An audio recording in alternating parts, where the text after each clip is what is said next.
கோட்பாடும் உடன்படிக்கை பாகம் 27 ஆகஸ்ட் 1830 பென்சில்வேனியாவில் ஹெர்மேனியில் தீர்க்கதரிசி ஜோசப் ஸ்மித் கொடுக்கப்பட்ட வெளிப்படுத்துதல். திருவிருந்தின் அப்பம் திராட்சை ரசம் நிர்வகிக்கப்படுகிற ஒரு ஆராதனை ஆயத்தமாக திராட்சை ரசத்தை வாங்க ஜோசப் புறப்பட்டார். ஒரு பரலோக தூதனை அவர் சந்திக்கப்பட்டு அந்த வெளிப்படுத்தலையை பெற்றார். அதன் ஒரு பகுதி அப்பொழுது எழுதப்பட்ட மீதி பின்வந்த செப்டம்பரில் எழுதப்பட்டது. அப்பொழுது சபையின் திருவிருந்து கூட்டங்களில் திராட்சை ரசத்திற்கு பதிலாக தண்ணீரை பயன்படுத்தப்படுகிறது. வசனம் 1 முதல் 4 திருவிருந்திலே பங்கேற்பதற்காகவே பயன்படுத்தப்படுவதற்கு அடையாளங்கள் ஏற்படுத்தப்பட்டன. 5 முதல் 14 கிறிஸ்துவும் எல்லா ஊழியர்கள் உள்ள அவரது ஊழியக்காரர்களும் திருவிருந்திலே பங்கேற்பார். 15 முதல் 18 தேவனின் சர்வ ஆயுத வர்க்கத்தை தரித்திரு. 1 உனது கர்த்தரும் உனது தேவனும் உனது மீட்பெருமான இயேசு கிறிஸ்துவின் குரலுக்கு செவிகொடு. அவரது வார்த்தைகளே ஜீவனும் வல்லமையும் உடையது. 2 ஏனெனில் இனி உனக்காக மரித்த எனது சரீரத்திற்காகவும் உனது பாவங்களின் மன்னிப்புக்காகவும் சிந்தப்பட்ட எனது இரத்தத்திற்காக பிதாவினிடத்தில் நினைவு கூர்ந்து எனது மகிமைக்கென்று ஒரே நேர்க்கத்திற்காக இதை நீ செய்கிறதா இருந்தால் திருவிருந்திலே நீ பங்கேற்கும் பொழுது நீ இதை உண்பாய் என்பதை குடிப்பாய் என்பதும் பொருட்டல்ல என நான் உனக்கு சொல்கிறேன். வசனம் 3 ஆகவே நீ திராட்சை ரசத்தை அல்லது உனது எதிரிகளின் மதுபானத்தையோ வாங்கக்கூடாது என நான் உனக்கு ஒரு கட்டளையை கொடுக்கிறேன். வசனம் 4 ஆகவே உங்களாலே புதிதாக செய்யப்பட்டதை தவிர வேறு எதிலும் நீங்கள் பங்கேற்க கூடாது. ஆம், பூமியில் மேலே கட்டப்படும் எனது பிதாவின் ராஜ்யம் இதில் இருக்கிறது. வசனம் 5 இதோ இதுவே எனது ஞானமாயிருக்கிறது. ஆகவே ஆச்சரியப்படாதே, ஏனெனில் பூமியிலே உன்னோடு எனது நித்திய சுவிசேஷத்தின் பூரணமும் அடங்கியிருக்கிறது. மர்மன் புஸ்தகத்தை வெளிப்படுத்த உன்னிடம் நான் அனுப்பிய இப்பிரமின் கோளின் பதிவீடுகளின் திறவுகோல்களை நான்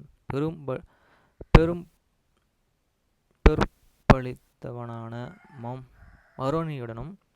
வசனம் 6 மேலும் கடைசி நாட்களில் குறித்து உலக தோற்றத்திலிருந்து பரிசுத்த தீர்க்கதரிசிகள் யாவரினும் வாயிலும் பேசப்பட்ட சகல காரியங்களினும் மறுஸ்தாபிதத்தை கொண்டு வரும் திறவுகோல்களையும் நான்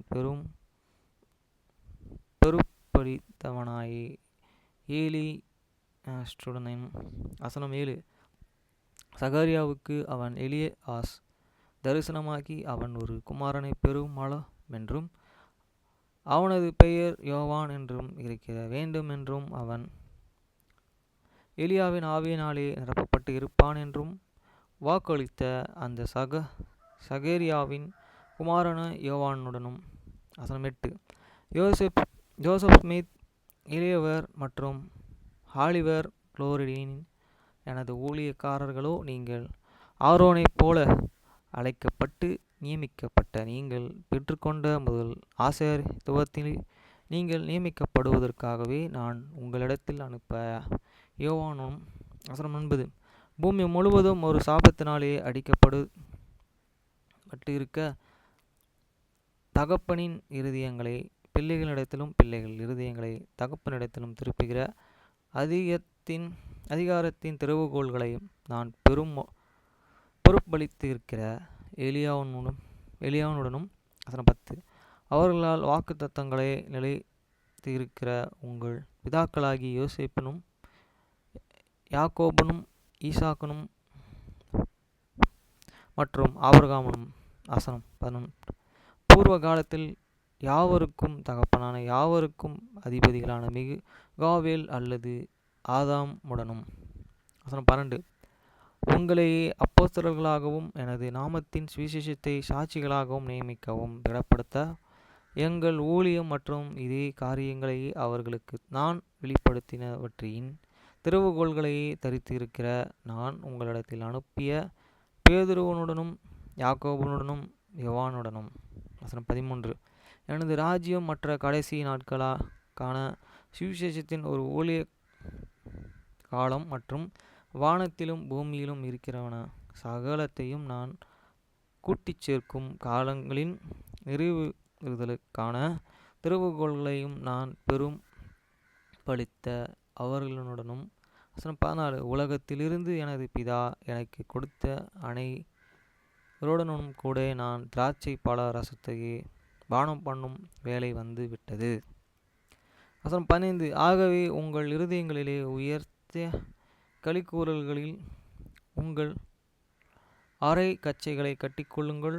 தீங்கு நாளிலே நீங்கள் எதிர்க்கவும் சகலத்தையும் செய்து முடிக்கவர்களாய் நிற்க திராணி உள்ளவர்களாகும்படிக்கு என்னுடைய சர்வ ஆயுத வர்க்கத்தையும் தரித்து கொள்ளுங்கள். வசனம் 16. ஆகவே சத்தியத்தினுடனே உங்களை கச்சையை அறையிலே கட்டினவர்களாகவும் நீதியினே கவசத்தையும் தரித்துக்கவர்களாயும் சமாதானத்தின் சுவிசேஷத்தைக்குரிய ஆயுதத்தினுடனே உங்களை பாதங்களை பதித்து நில்லுங்கள். அதற்காகவே உங்களுக்கு உதவும் எனது தூதர்களை அனுப்புகிறேன். வசனம் 17. பொல்லாங்கின் எய்யும் அக்கினி ஸ்தரங்களை எல்லாம் அவிழ்த்து போடத்தக்கதாய் விசுவாசம் என்னும் கேடகத்தையே பிடித்து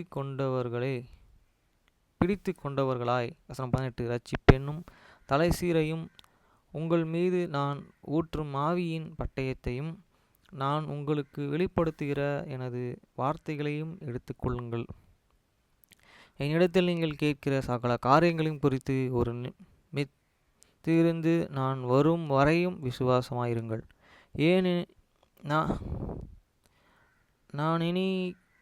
நான் இனி இருக்கும் இடத்திலே நீங்களும் இருக்கும்படிக்கு எடுத்துக்கொள்ளப்படுவீர்கள். ஆமேன்.